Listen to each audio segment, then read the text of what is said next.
Welcome to RSA 2026. I'm Mike Shima. Joining me today is Shashwat Sehgal, CEO and co-founder at P0 Security. Shashwat, thanks for being here. Good to be here. So happy to have you.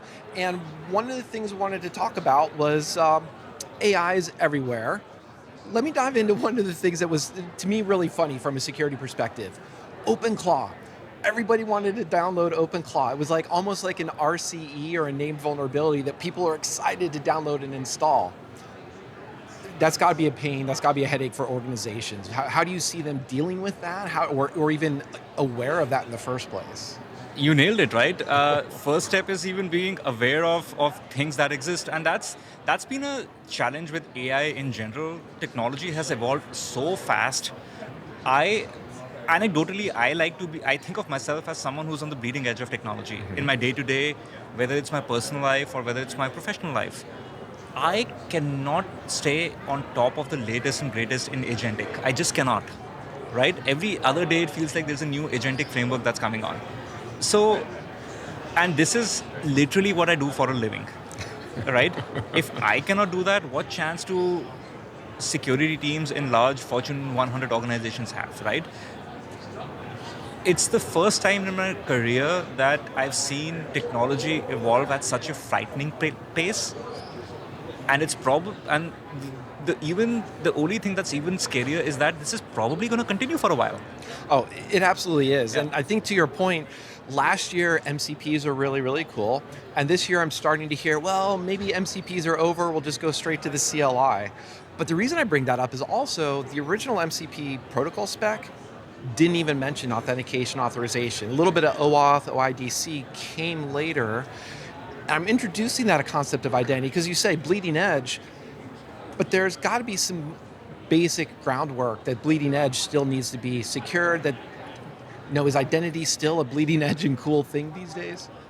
100%. And I think fundamentally, every organization, large or small, has to solve one problem well, and that is, how do we manage access? Okay. What is access?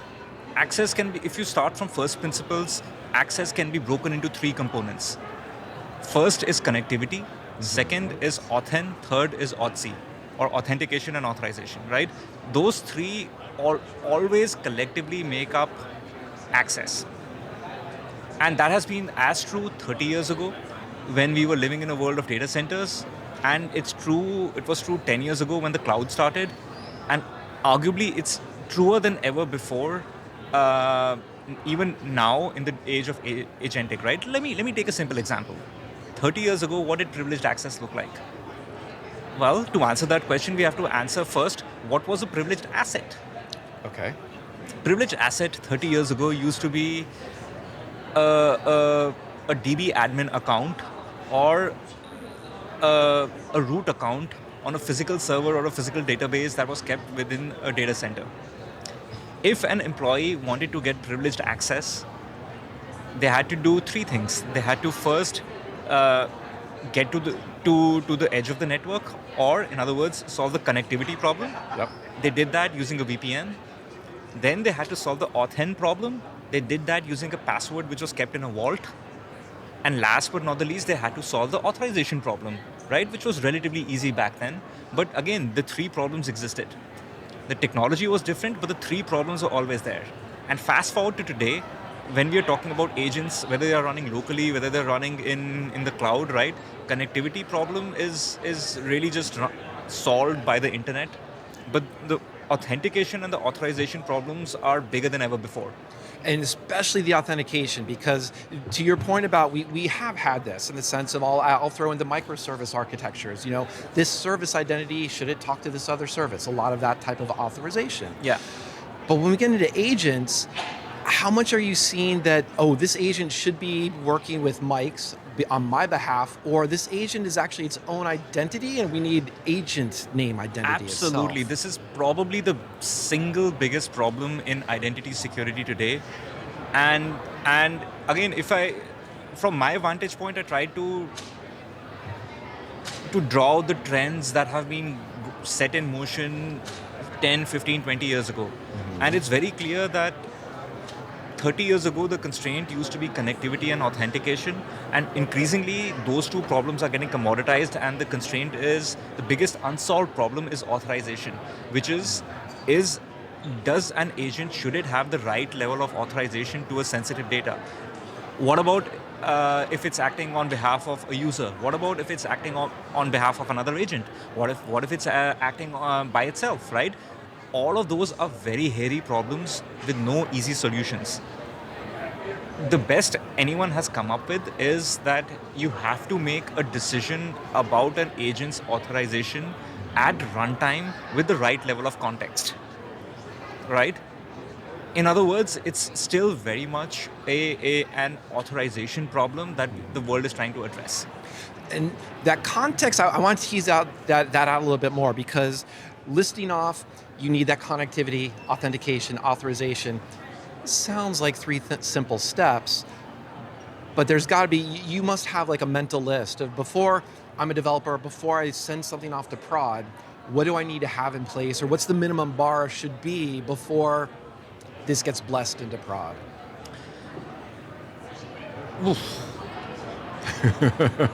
We only have 15 minutes. I know the list could be long. I know. Well, it's when you're shipping off an agent to production, right? You absolutely got to ensure that the agent has some guardrails to your sensitive assets, right? Start there.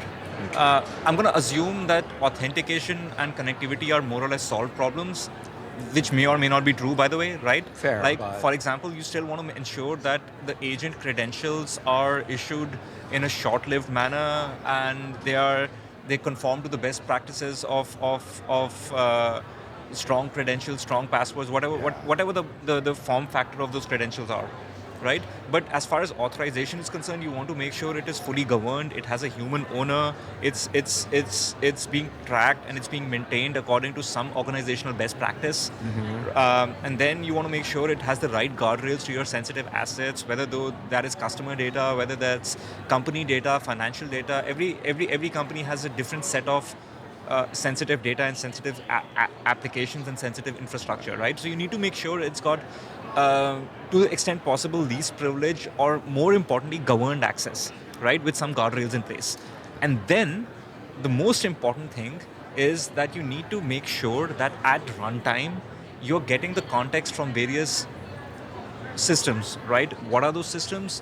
They could be your HRMS system, right? As an example, if it's an agent, if it's a customer success agent, you want to make sure that it's getting context from a ticketing system, right? You only want that HRMS system to ensure that it's got access to customer data only during the time window when there is a customer success ticket running. Or there's a coding agent with access to production. You only want to make sure it's got access to your production during the time and a production incident is running, right? So it needs to have some level of context into your system, and then you need to ensure that at runtime its access is being granted in a short-lived, just-in-time manner according to that context. Yeah, and especially that just-in-time access feels like such a great way of just controlling the risk. It's going to get leaked at some point, but if you can have the confidence that the window of exposure was so small, that's a comforting feeling. Yeah. And I appreciated the list you gave me, and to be fair, that very much answered my question, but it feels like it was also kind of like the ideal world. That's how things should be. I suspect the real world is a bit messier, and especially with agents. Talking about OpenClaw, shadow AI sneaks in, developers are moving very quickly. Who knows what agent frameworks they're using these days? You pointed that out as well.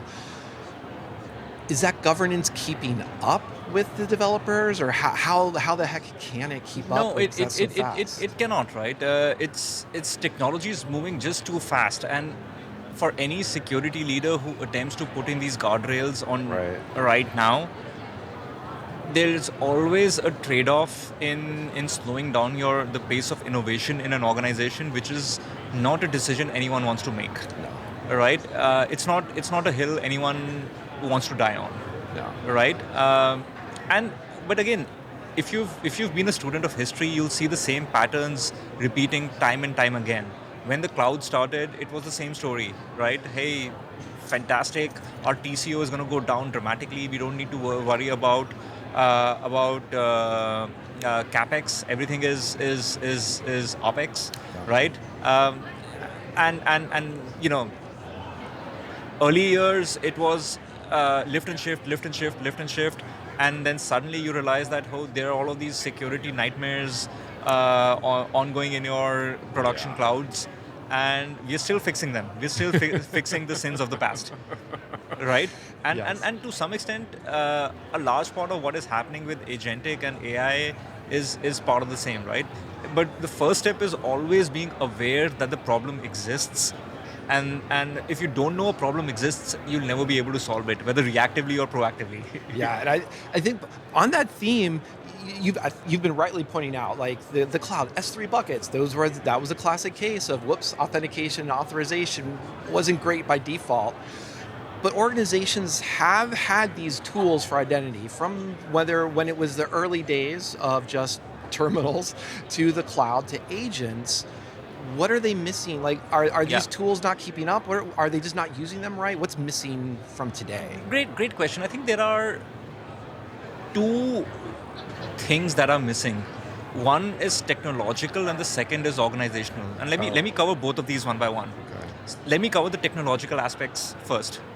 Historically, identity security has always been synonymous with, as I mentioned earlier, around controls for authentication or controls for network level access, right?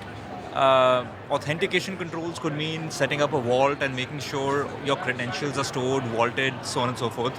And network level controls mean put up your bastions, your gateways, your proxies, your hosts, servers. Like, these come in various different names, but the concept is very much that put in some gateway that controls access. Yes. But increasingly in a cloud-first and an agentic-first world, you are not controlling network traffic, you're not controlling username, password, you are controlling an identity making an API call to a sensitive data, right? It could be a user trying to SSH into an EC2, it could be a user trying to get into an S3 bucket, it could be an agent trying to make a tool call, it could be someone trying to connect to run a query, run an LLM via an MCP onto your Salesforce data. The fundamental thing that is common across all of these is that everything is an API call.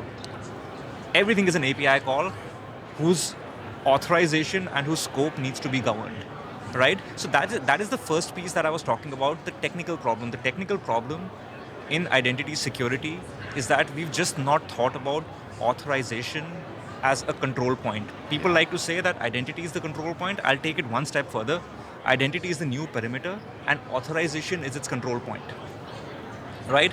So that's the first thing that needs to change, that there needs to be a recognition that authorization is fundamentally this biggest blocker or towards in this new enterprise architecture that we're talking about. And the second piece, as I said, is organizational, right? Identity is something that is so foundational to an enterprise security stack. It touches every team within an organization. And when something touches every team, it affects the workflows of every team. There's obviously some resistance to change, right? It's human nature. It's human nature. You can't just change things overnight, because you can tell people it's important, but it's not core to their day-to-day job. A developer doesn't get up in the morning thinking about, I need to make sure my identity is correct, right?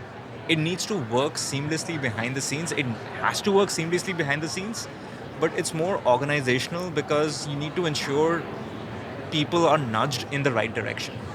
And it's this confluence of technological and human factors which brings us to where we are.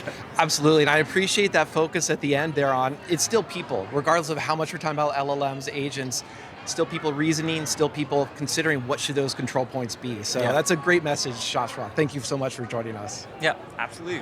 Great to be here. Happy to have you here. To learn more about P0 security, please visit securityweekly.com/P0RSAC. And for all of our coverage from RSAC 2026, check out securityweekly.com/RSAC. Stick around. We'll be right back after the break.